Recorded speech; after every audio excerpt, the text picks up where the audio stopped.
সুন্দরবন হল বঙ্গোপসাগর উপকূলবর্তী অঞ্চলে অবস্থিত একটি প্রশস্ত বনভূমি, যা বিশ্বের প্রাকৃতিক বিস্ময়াবলীর অন্যতম। পদ্মা, মেঘনা ও ব্রহ্মপুত্র নদীত্রয়ের অববাহিকার বদ্বীপ এলাকায় অবস্থিত এই অপরূপ বনভূমি বাংলাদেশের খুলনা, সাতক্ষীরা ও বাগেরহাট জেলার কিছু অংশ এবং ভারতের পশ্চিমবঙ্গ রাজ্যের দুই জেলা উত্তর 24 পরগনা ও দক্ষিণ 24 পরগনা জুড়ে বিস্তৃত। সমুদ্র উপকূলবর্তী নোনা পরিবেশের সবচেয়ে বড় ম্যানগ্রোভ বন হিসাবে সুন্দরবন বিশ্বের সর্ববৃহৎ অখণ্ড বনভূমি। 10,000 বর্গ কিলোমিটার জুড়ে গড়ে ওঠা সুন্দরবনের 6,517 বর্গ কিলোমিটার, প্রায় 66% রয়েছে বাংলাদেশে এবং বাকি অংশ 34% রয়েছে ভারতের মধ্যে। সুন্দরবন 6 ডিসেম্বর 1997 খ্রিস্টাব্দে ইউনেস্কো বিশ্ব ঐতিহ্যবাহী স্থান হিসাবে ওয়ার্ল্ড হেরিটেজ হিসাবে স্বীকৃতি লাভ করে। এর বাংলাদেশ ও ভারতীয় অংশ বস্তুত একই নিরবিচ্ছিন্ন ভূমিখণ্ডের সন্নিহিত অংশ হলেও ইউনেস্কোর বিশ্ব ঐতিহ্যের তালিকায় ভিন্ন ভিন্ন নামে সূচিবদ্ধ হয়েছে, যথাক্রমে সুন্দরবন ও সুন্দরবন জাতীয় উদ্যান নামে।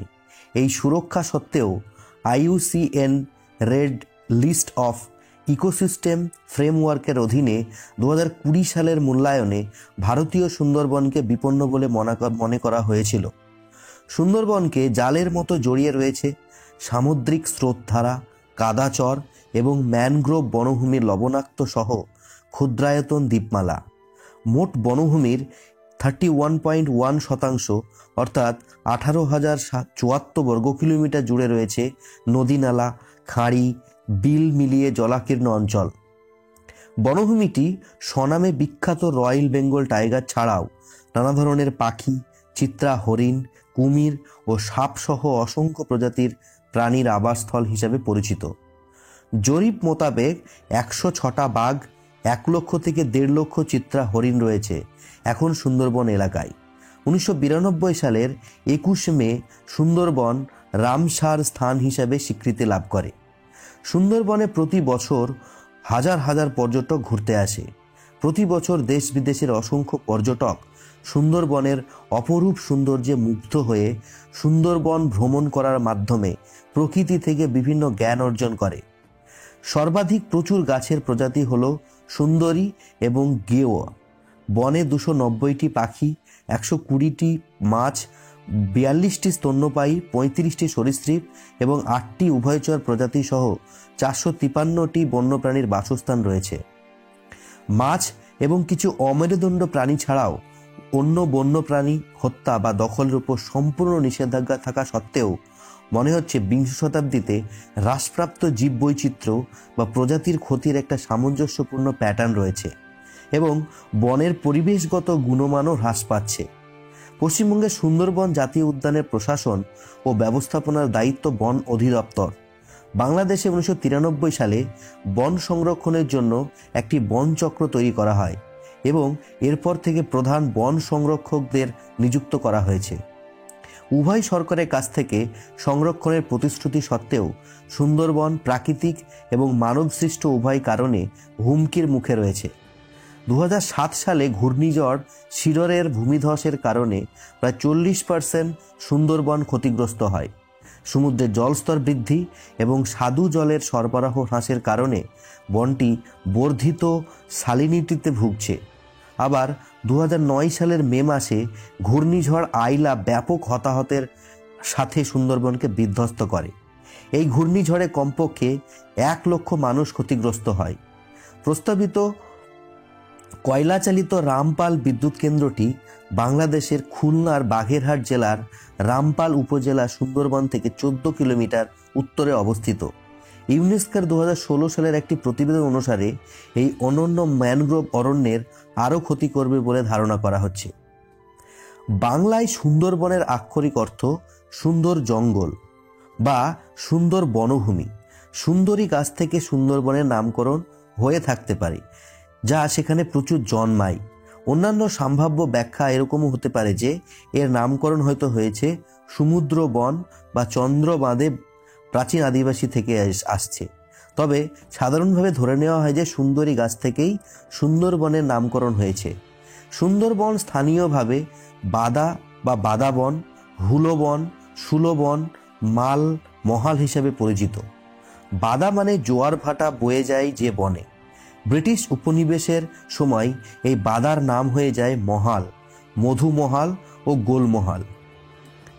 মুঘল আমলে 1203 থেকে 1538 খ্রিস্টাব্দে স্থানীয় এক রাজা পুরো সুন্দরবনের ইজারা নেন। ঐতিহাসিক আইনি পরিবর্তনগুলোয় কাঙ্ক্ষিত যেসব মৌলিক পরিবর্তন হয়েছে তার মধ্যে রয়েছে বিশ্বের প্রথম ম্যানগ্রোভ বন হিসেবে স্বীকৃতি পেয়ে বিজ্ঞানভিত্তিক তত্ত্বাবধানের অধীনে আসা। 1757 সালে ইস্ট ইন্ডিয়া কোম্পানি কর্তৃক মুঘল সম্রাট দ্বিতীয় আলমগীরের কাছ থেকে শতাধিকার পাওয়ার পরপরই সুন্দরবন এলাকার মানচিত্র তৈরি করা হয়। বনাঞ্চলটি সাংগঠনিক ব্যবস্থাপনার আওতায় আসে 1860 খ্রিস্টাব্দের দিকে ভারতের তৎকালীন বাংলা প্রদেশে বন বিভাগ স্থাপনের পর থেকে। অষ্টাদশ শতাব্দীর শুরুতে সুন্দরবনের আয়তন বর্তমানের প্রায় দ্বিগুণ ছিল। বনের উপর মানুষের অধিক চাপ ক্রমান্বয়ে এর আয়তন সংকুচিত করেছে। 1828 সালে ব্রিটিশ সরকার সুন্দরবনের শতাধিকার অর্জন করে। এলটিজে হজেস 1829 সালে সুন্দরবনের প্রথম জরিপ কার্য পরিচালনা করেন। 1878 সালে সমগ্র সুন্দরবন এলাকাকে সংরক্ষিত বন হিসেবে ঘোষণা দেওয়া হয়। 1947 সালে ভারত ভাগের সময় সুন্দরবনের 6517 বর্গ কিলোমিটার বাংলাদেশ অংশে পড়ে, যা বাংলাদেশের আয়তনে প্রায় 4.3% এবং সমগ্র বনভূমির প্রায় 66%। সুন্দরবনের উপর প্রথম বন ব্যবস্থাপনা বিভাগের আইনগত অধিকার প্রতিষ্ঠিত হয়েছিল 1869 সালে।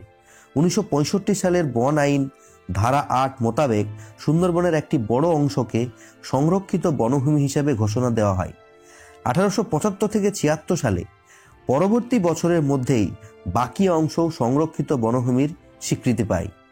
এর ফলে দূরবর্তী বেসামরিক জেলা প্রশাসনের কর্তৃত্ব থেকে চলে যায় বন বিভাগের নিয়ন্ত্রণে।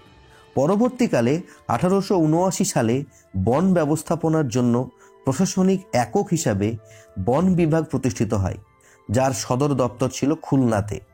সুন্দরবনের জন্য 1893 থেকে 98 সময়কালে প্রথম বন ব্যবস্থাপনা পরিকল্পনা প্রণীত হয়। 1911 সালে সুন্দরবনকে ট্র্যাক্ট অফ ওয়েস্ট ল্যান্ড হিসেবে আখ্যা দেওয়া হয়, যা না তো কখনো জরিপ করা হয়েছে আর না তো কোনোদিন শুমারির অধীনে এসেছে। তখন হুগলি নদীর মোহনা থেকে মেঘনা নদীর মোহনা পর্যন্ত প্রায় 266 কিলোমিটার এলাকা জুড়ে এর সীমানা নির্ধারিত হয়। সুন্দরবনের সাধুজল জলাভূমির বনাঞ্চল বাংলাদেশের ক্রান্তীয় আর্দ্র সুপুষ্পক বনের অন্তর্গত। এ ধরনের বন নোনা জলকে জলাভূমির উদাহরণ। সাধু জলের জীবমণ্ডলের জল সামান্য নোনা এবং বর্ষাকালে এই লবণাক্ততা কিছুটা হ্রাস পায়, বিশেষ করে যখন গঙ্গা ও ব্রহ্মপুত্র নদের জলের কারণে নোনা জল দূর হয় এবং পলিমাটির পুরু আস্তরণ জমা হয়ে যায়। সুন্দরবনের প্রধান বনজ বৈচিত্র্যের মধ্যে রয়েছে প্রচুর পরিমাণে সুন্দরী, গেওয়া, ঝামটি গরান এবং কেওড়া। 1903 সালে প্রকাশিত প্রেইনের হিসেব মতে সর্বমোট 245টি শ্রেণী এবং 334টি প্রজাতির উদ্ভিদ রয়েছে। বদ্বীপের 9 এমন অন্যান্য উপকূলীয় ম্যানগ্রোভ বনভূমি এবং উচ্চভূমির বনাঞ্চলের তুলনায় বাংলাদেশের ম্যানগ্রোভ বনভূমিতে উদ্ভিদ জীবন প্রবাহের ব্যাপক পার্থক্য রয়েছে। পূর্ববর্তীটির উদ্ভিদ জীবনচক্রের ভিন্নতা ব্যাখ্যা করা হয়েছে উত্তর পূর্বে বিশুদ্ধ পানি ও নিম্ন লবণাক্তের প্রভাব এবং পানি নিষ্কাশন ও পলি সঞ্চয়ের ভিত্তিতে। সুন্দরবনকে শ্রেণীবদ্ধ করা হয়েছে একটি আর্দ্র গ্রীষ্মমণ্ডলীয় বনভূমি হিসাবে, যা গড়ে উঠেছে সুগঠিত সৈকতে, কেওড়া ও অন্যান্য সমুদ্র উপকূলবর্তী বৃক্ষ প্রধান বনাঞ্চলে। ঐতিহাসিকভাবে সুন্দরবনে প্রধান 3 প্রকারের উদ্ভিদ রয়েছে, যাদের চিহ্নিত করা হয়েছে পানিতে লবণাক্তের মাত্রা, স্বাদু পানি প্রবাহের মাত্রা ও ভূপ্রকৃতির মাত্রার সাথে সম্পর্কের গভীরতার উপর ভিত্তি করে। অঞ্চল জুড়ে সুন্দরী ও গেওয়া এর প্রাধান্যের পাশাপাশি বিক্ষিপ্তভাবে রয়েছে ধুন্দল এবং কেওড়া। ঘাস ও গুল্মের মধ্যে শন, নলখাগড়া, গোলপাতা রয়েছে সুবিন্যস্তভাবে। কেওড়া নতুন তৈরি হওয়া পলিভূমিকে নির্দেশ করে এবং এই প্রজাতিটি বন্যপ্রাণীর জন্য জরুরি, বিশেষ করে চিত্রা হরিণের জন্য। সুন্দরবনে ব্যাপক প্রাণী বৈচিত্র্য বিদ্যমান, প্রাণী বৈচিত্র্যের সংরক্ষণ ব্যবস্থাপনা সুন্দরবনের কিছু কিছু এলাকায় শিকার নিষিদ্ধ করার মধ্যেই সীমাবদ্ধ অভয়ারণ্যের মতো, যেখানে শর্তহীনভাবে বনজ সম্পদ সংগ্রহ করা যায় না এবং বন্যপ্রাণীর জীবনে সামান্যই ব্যাঘাত ঘটে। যদিও এটা স্পষ্ট যে সাম্প্রতিক সময়ে বাংলাদেশের প্রাণী সম্পদ হ্রাস পেয়েছে এবং সুন্দরবনও এর বাইরে নয়, তারপরও সুন্দরবন বেশ অনেকগুলো প্রাণীর প্রজাতি ও তাদের সাথে সম্পর্কিত অন্যান্য প্রজাতিদের টিকিয়ে রেখেছে। এদের মধ্যে বাঘ ও শুশুককে প্রাধান্য দেওয়া পরিকল্পনা করেছে প্রাণী বৈচিত্র্য সংরক্ষণ ব্যবস্থাপনা ও পর্যটন উন্নয়ন। ঝুঁকিপূর্ণ অবস্থায় সম্পূর্ণ বিপরীত পরিবেশ থেকে এই দুইটির অবস্থা এবং সংরক্ষণ ব্যবস্থাপনা সামগ্রিক প্রাণী বৈচিত্র্য এবং সংরক্ষণ ব্যবস্থাপনা শক্তিশালী সূচক। 2004 সালে মতে সুন্দরবন 500টা রয়্যাল বেঙ্গল টাইগারের আবাসস্থল হিসাবে পৃথিবীতে বাঘের একক বৃহত্তম অংশ ছিল। সুন্দরবনের বাস্তু সংস্থান মৌলিক প্রকৃতির এবং যা বন্যপ্রাণীর বিশাল আবাসস্থল। বন্যপ্রাণীর সংখ্যা এবং এর লালন ক্ষেত্রের উপর মানুষের সম্পদ সংগ্রহ ও বন ব্যবস্থাপনার প্রভাবটাই অনেক। কচ্ছপ, সুন্দি কাছিম, ধুম তরুণাস্তি কাছিম, গিরগিটি, গুই সাপ, অজগর, রয়্যাল বেঙ্গল টাইগার সুন্দরবনের স্থানীয় প্রজাতিগুলোর মধ্যে অন্যতম। এদের মধ্যে কিছু প্রজাতি সংরক্ষিত, বিশেষ করে বাংলাদেশ বন্যপ্রাণী সংরক্ষণ আইন, যেটা 1974 সালে। বিভিন্ন প্রজাতির হরিণ, মহিষ, জাভা দেশীয় গন্ডার, ভারতীয় গন্ডার এবং স্বাদু পানির কুমিরের মতো কিছু কিছু প্রজাতি সুন্দরবনে বিলুপ্ত হয়ে গিয়েছে 20 শতাব্দীর মাঝামাঝির দিক থেকে। সাম্প্রতিক গবেষণায় দেখা গিয়েছে যে বিচিত্র জীববৈচিত্র্যের আধার বাংলাদেশের সুন্দরবন বাণিজ্যিক দিক থেকে গুরুত্বপূর্ণ 120 প্রজাতির মাছ, 270 প্রজাতির পাখি, 42টা প্রজাতির স্তন্যপায়ী, 35টি সরীসৃপ এবং 8টি উভয়চর প্রজাতির আবাসস্থল। এ থেকে বোঝা যায় যে বাংলাদেশের সুন্দরবনে বিভিন্ন প্রজাতির একটা বড় অংশ বিদ্যমান। 30% সরীসৃপ, 37% পাখি ও 37% স্তন্যপায়ী, এবং এদের একটা বড় অংশ দেশের অন্যান্য অংশে বিরল। সরকারের মতে এই প্রাণী বৈচিত্র্যের মধ্যে 2 প্রজাতির উভচর, 14 প্রজাতির সরীসৃপ, 25 প্রজাতির পাখি এবং 5 প্রজাতির স্তন্যপায়ী বর্তমানের হুমকির মুখে। পাখি বিষয়ক পর্যবেক্ষণ, পাঠ ও গবেষণার ক্ষেত্রে পাখি বিজ্ঞানীদের জন্য সুন্দরবন একটা স্বর্গ। ইতিমধ্যে বহু প্রাণী বিলুপ্ত হয়েছে, যার মধ্যে আছে বুনো মহিষ, প্যারা হরিণ, বুনো ষাঁড়, ছোট বড় এক শৃঙ্গী গন্ডার, বারশিঙ্গা চিতাবাঘ। আরও লুপ্ত হয়েছে সাদা মানিক জোড়া কানঠুনি, বোঁচা হাঁস, গগনবেড়, জলার তিতির সহ বিভিন্ন পাখি। 2004 সালের হিসেব মতে সুন্দরবন প্রায় 500 রয়্যাল বেঙ্গল টাইগার বাঘের আবাসস্থল, যা বাঘের একক বৃহত্তম অংশ। এইসব বাঘ উল্লেখযোগ্য সংখ্যক মানুষ, গড়ে প্রতি বছরে প্রায় 100 থেকে 250 জন মেরে ফেলার কারণে ব্যাপকভাবে পরিচিত। মানুষের বাসস্থানের সীমানার কাছাকাছি থাকা একমাত্র বাঘ নয় এরা। বাঘের অভয়ারণ্য চারপাশে ঘেরা বান্ধবগড়ে মানুষের উপর এমন আক্রমণ বিরল। নিরাপত্তার জন্য বিভিন্ন ব্যবস্থা নেয়ায় ভারতীয় অংশের সুন্দরবনে বাঘের আক্রমণে একটিও মৃত্যুর খবর পাওয়া যায়নি। অন্যদিকে বাংলাদেশের সুন্দরবনে 1981 খ্রিস্টাব্দ থেকে 2004 পর্যন্ত কাল পরিধিতে অর্ধ শতাধিকের বেশি বাঘ মানুষের হাতে মারা গেছে। স্থানীয় লোকজন ও সরকারিভাবে দায়িত্বপ্রাপ্তরা বাঘের আক্রমণ ঠেকানোর জন্য বিভিন্ন নিরাপত্তামূলক ব্যবস্থা নিয়ে থাকেন। স্থানীয় জেলেরা বনদেবী, বনবিবির প্রার্থনা ও ধর্মীয় আচার অনুষ্ঠান পালন করে যাত্রা শুরুর আগে। সুন্দরবনে নিরাপদ বিচরণের জন্য প্রার্থনা করাও স্থানীয় জনগোষ্ঠীর কাছে জরুরি। বাঘ যেহেতু সবসময় পিছন থেকে আক্রমণ করে, সেহেতু জেলে বা কাঠঠোকরের মাথার পিছনে মুখোশ পরে। এই ব্যবস্থা স্বল্প সময়ের জন্য কাজ করলেও পরে বাঘ এই কৌশল বুঝে ফেলে এবং আবারও আক্রমণ হতে থাকে। সরকারি কর্মকর্তারা আমেরিকান ফুটবল খেলোয়াড়দের প্যাডের মতো শক্ত প্যাড পরেন, যা গলার পিছনের অংশে ঢেকে রাখে। এই ব্যবস্থা করা হয় যাতে শিরদাঁড়ায় বাঘের কামড় প্রতিরোধ করার জন্য, যা তাদের পছন্দের আক্রমণ কৌশল।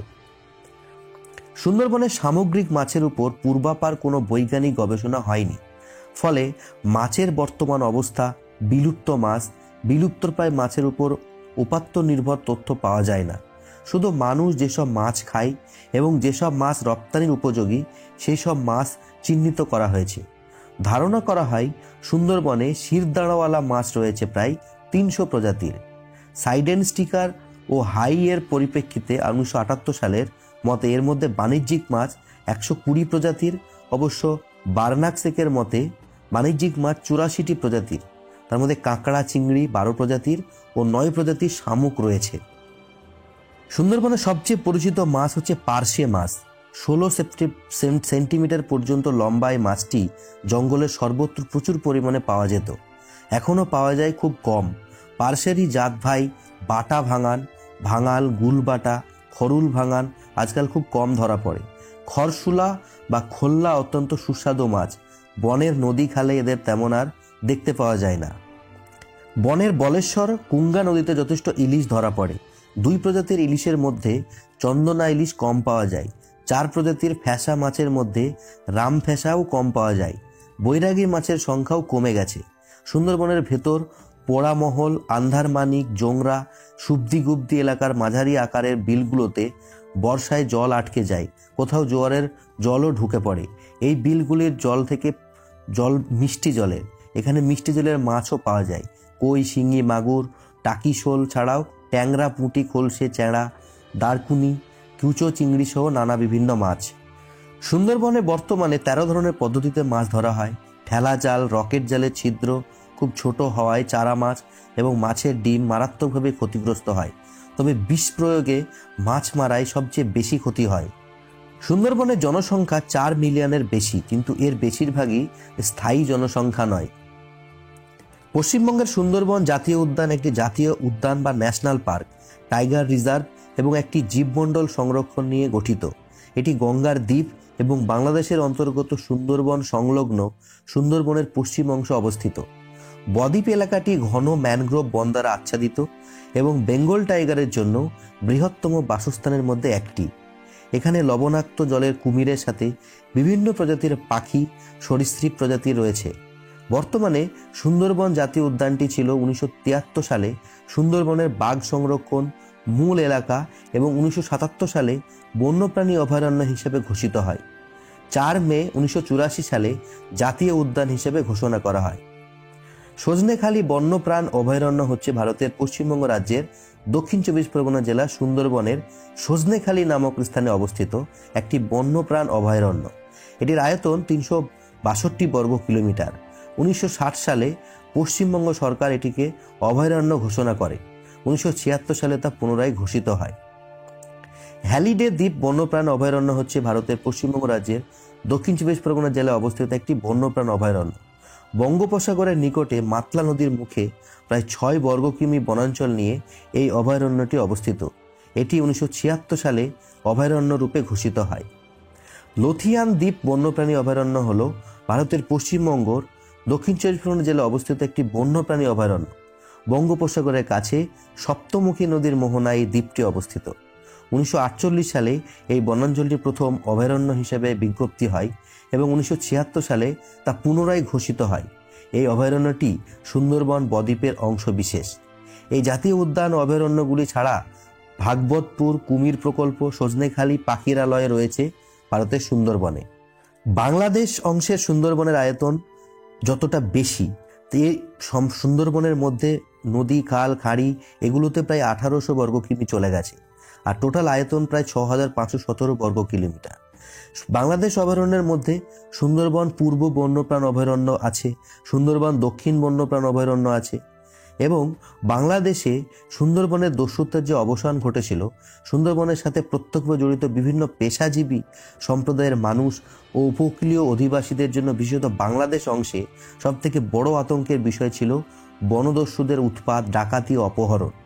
এই উৎপাত ঠেকাতে নৌবাহিনী, কোস্টগার্ড, র্যাব, পুলিশ, বিএসএফ, বন বিভাগের প্রহরীদের সক্রিয় প্রচেষ্টা থাকলেও সমন্বিত উদ্যোগের অভাব ছিল। 2012 সালে র্যাব মহাপরিচালকদের প্রধান করে সুন্দরবনে জলদস্যু দমনের জন্য একটি টাস্ক ফোর্স গঠিত হয়।